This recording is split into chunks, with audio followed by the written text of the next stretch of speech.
নমস্কার। YouTube channel story মাস্টারের পক্ষ থেকে আমার সকল দর্শক বন্ধুদেরকে জানাই আন্তরিক অভিনন্দন। আশা করি আপনারা সকলেই ভালো আছেন, ভালো থাকবেন। শুরু করছি আজকের ভিডিও। নিমতলা ও কেওড়াতলা শ্মশান। কলকাতার এক স্থানীয় বাসিন্দা হঠাৎ হৃদরোগে আক্রান্ত হয়ে মারা গেছেন। এবার বাড়ির সকলে এবং পাড়ার আরও কয়েকজন মিলে তাকে শ্মশান ঘাটের উদ্দেশ্যে বাড়ি থেকে মৃতদেহ নিয়ে বের হলেন। রাত্রেবেলায় অন্ধকার চারিদিকে, তারা হরিনাম সংকীর্তন করতে করতে সেই মৃতদেহকে নিয়ে শ্মশানের উদ্দেশ্যে রওনা হলো। চারিদিক শুনশান, রাস্তাঘাটে লোকজন একেবারেই নেই। ঝিপঝিপ ঝিপঝিপ করে বৃষ্টি পড়ছে। এইবার তারা তো মৃতদেহকে নিয়ে হরিনাম সংকীর্তন করতে করতে এগিয়ে চলেছে। তা একজন বলছে, আরে নিমতলা ঘাটটা কোন দিকে? নিমতলায় যাবি না কেওড়াতলায় যাবি? বলছে, তাই তো, নিমতলা ঘাট তো আমি চিনি না। আরেকজন বলছে, কেওড়াতলা ঘাটও তো চিনি না। তাহলে কি হবে? এই সময় এই ঝিপঝিপ ঝিপঝিপ করে বৃষ্টি পড়াতে মৃতদেহর জ্ঞান ফিরে এসছে। অ্যাকচুয়ালি মৃতদেহ মারা যায়নি।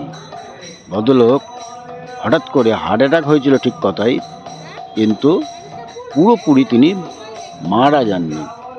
এবার বৃষ্টি, ঝিপঝিপ বৃষ্টিতে তার মাথাতে চোখে মুখে জল পড়াতে তার হঠাৎ জ্ঞান ফিরে এসছে। এবার জ্ঞান ফিরে আসার পর তিনি তো এই ধরনের কথা শুনছেন যে কেওড়াতলা ঘাটও এরা চেনে না, নিমতলা ঘাটও চেনে না। তখন সেই মৃতদেহ শুয়ে শুয়েই বলছে, আমি তো নিমতলার শ্মশানও চিনি আর কেওড়াতলার শ্মশানও চিনি, কিন্তু আমি তো রয়েছি মইরা, আমি দেখামো কেমনে তোমাদেরকে শ্মশান কোন দিকে? এই কথা শুনে যারা মৃতদেহর মাচা কাঁধে নিয়েছিল তারা সে বাসের মাচা ফেলে চোচ্চা দৌড়। আর কোনো দিকে দেখা দেখির ব্যাপার নাই। বলছে, ওরে ভূত রে ভূত, এই দেখ মৃতদেহ হঠাৎ জেগে উঠেছে, এই নিঘাত ভূতে ধরেছে, চ চ চ চ পালাই পালাই পালাই।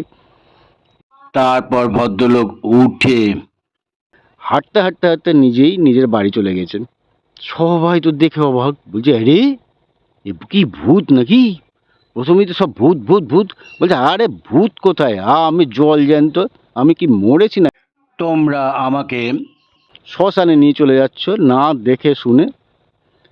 এই কারণেই এখন হঠাৎ করে মারা গেলে এই যে 4 ঘন্টা রাখার নিয়ম, এই কারণেই হয়েছে। তাহলে ভিডিওটি কেমন লাগলো আপনারা কমেন্ট বক্সে অবশ্যই জানাবেন। আর কে কোথা থেকে দেখছেন সেটা কমেন্ট বক্সে লিখে জানাবেন। নমস্কার, ভালো থাকবেন।